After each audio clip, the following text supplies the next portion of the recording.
Challenges of Childhood. Want to pop in and give you a highlight for week 5. And this is going to be February 7th through February 13th. And I have done a little bit of changing for this, done some modifications for this week. And I'm going to put the immunization component on hold. I'll leave that information for you to view should you find that beneficial. But the quiz now, the points, we're not going to have a quiz this week, but we are going to turn that into a reflective, thoughtful paper on the concept for this week, which is the work of a child known as play. And this sounds very, very simplistic, but I want you to take adequate time this week to truly peel back this onion and look at all of the layers and how free play specifically, but just play in general, looking at the non-sedentary lifestyle and what that looks like and how the many facets of that actually contribute to a healthy, well-rounded, with optimal outcomes of a childhood. So want to peel that back and look. The assignment this week will be a thoughtful, reflective paper, one-page paper. You can either reflect on your own personal childhood, or you can interview someone and get their thoughts on how either rigidly structured they were, or whether it is they're very sedentary, or whether they had the opportunity for a lot of free time or free play, and just what that component looked like. And I would like to see your connections that you make on where someone is as a young adult or into their adult years. Feel free to interview someone, even a grandparent, and see, because generally the rule of thumb, the older the individual, probably the more free time they had as a young child.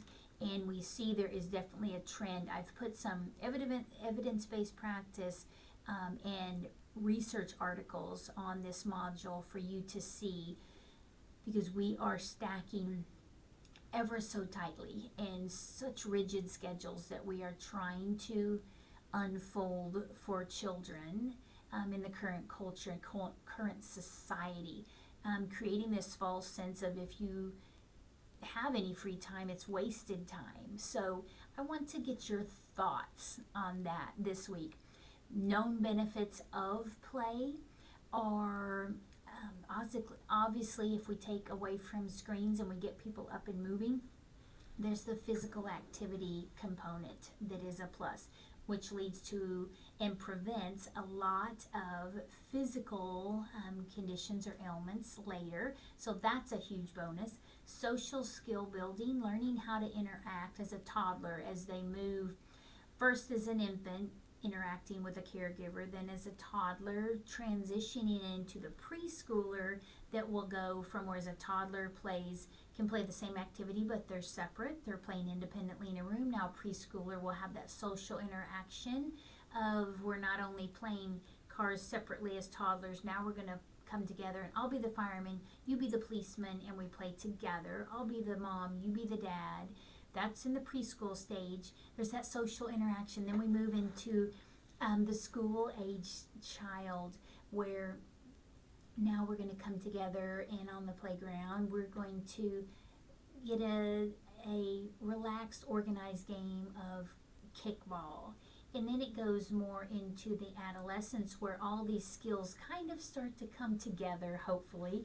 They've learned those social skill building, and they can come together with people that share similar interests and have organically activities unfold. That's in the sense and the mindset of free play. But there's also benefits to structured non-sedentary activities, which is good as well.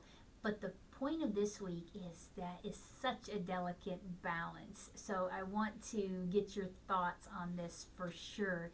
A language acquisition is used in play, having to communicate with each other, rules and boundaries and preferences, all of those things that help with language acquisition. It enhances a child's sense of well-being to feel like they belong or that they are. This is when leadership can emerge from even a very young age. So all of these qualities in a sense of belonging can come from activities in play as they move through and transition through the different stages of development. And then improves mental health, being able to get out and interact, and even academic performance because of critical thinking skills are enhanced. And we see a common thread with critical thinking as it transitions through even up into young adult, college age, or taking the first job. The ability to critical think will help in that professional and academic pursuits. As a young adults, we want to set them up well in childhood for those tasks that they'll face as a young adult. So other aspects that you can think of would be creativity and innovation is at its highest peak for a preschooler, and then it slowly starts to dip off. So if we don't help put wind in the sail for that child and their creativity and their innovation, it will quickly plummet, and things that they could have done and thought through and processed and great ideas can be stifled if we're not careful. So creating opportunities for them to use that creativity is a very rich experience for a child. But along with the benefits, we know there are also barriers. Being able to just send, we don't live in the same times as it used to be where you could send a child, just go outside and play and just be home before dark. Now we have to be very careful with creating safe zones for children. So creating that and being a little more intentional of where they can have an organic unfolding of free play or interactions with other children in a more of a physical, playful, non-structured environment. But there are other demands. There are so many school demands. One simple activity, committing to one activity, could lead to 1, 2, 3 practices a night. It can have games and things that monopolize weekends, different aspects that then can, okay, now we're traveling for a tournament, things like that. And then, but what do we do about church or religious practices, or what do we do with our family meals? Now our families are feeling a strain financially and time constraints. All of these poles can create barriers to allowing a child to just to have a free mind, free play, to just be able to organically explore the world around them in a safe manner. So those are also barriers. The call to action for this that I want you to see is we want to, if you haven't chosen a topic or concept yet for Challenges of Childhood for the resource presentation and research paper, this is an aspect that you can also look at, because if we realize, and evidence highly points, there's a huge blinking arrow above this concept of not putting children in such restrictive schedules and in front of screens, but allowing them the opportunity for free play and valuing the power of play, that is a child's work. That's how they explore the world around them, and the world can teach them so much if it's done in a safe manner. But time, helping create time for them. If you have read recent articles and seen interviews done now, there is actually the PE or physical education components are actually being taken away out of some of our school systems. So being an advocate for that, finding places where do children play, finding areas where this is a challenge, where if there's not a safe playground, where do children, there are several in the area, if you go and look, several apartment complexes too, where you'll see a playground that has not been maintained and children aren't allowed to play in that environment safely. Support given, whether it's financial support, maybe it's education, educating how the importance of non-sedentary lifestyles for children and how this impacts and leads to and contributes to things such as childhood obesity and long-term effects for that child as they transition into an adult. So knowing this information and the need, what resources are available, then the call to actions for us. Time for play every day, advocating for that, whether it's in schools. Let's put the computers down or the pencils down, and let's take the kids outside, and realizing that that is a critical component for them mentally and physically. Taking that brain break and giving them the power to play. Minimize adult organized activities, allow them to steer some of their interests.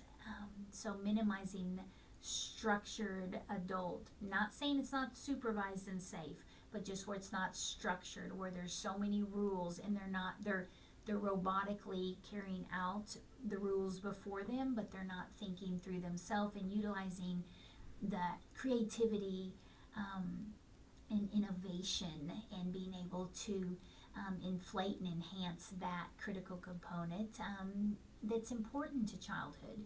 Reduce or eliminate screen time, encouraging even just simple toys. Playground can offer things, but having balls and bats and simple just slides and activities, and where they can go out and just use their minds and less structured activities. Becoming an advocate for play is the critical component and reason for this module. And again, it seems so simplistic, but I hope you feel the power, the true power of play, and that innovation and that creativity, which leads to critical thinking, which is the underlying component that I'm trying to unfold here. Is all of this leads to critical thinking and them to be able to use their minds and think critically and process through things that they will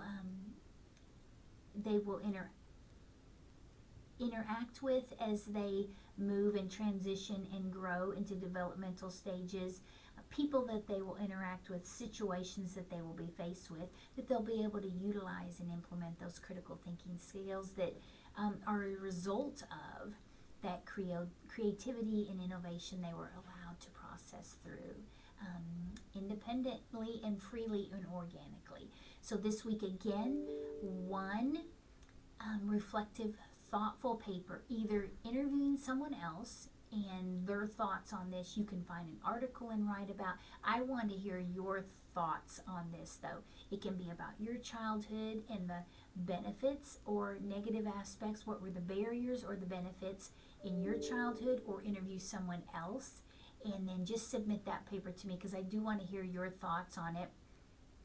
There are very, very strong opinions either way. Some feel it should be more structured and intentional, and then some can find that balance, and some feel that it's more just let the child freely choose, and it can go very far over here to the point of you're not offering them maybe opportunities in helping guide them towards specific things that they may be good at. So let me see where you are on that spectrum, and I would love to read your submissions Sunday by midnight and get your thoughtful input on the power of play. Reach out if I can do anything for you. Most of you are doing well by hitting the submissions Sunday by midnight of each subsequent week.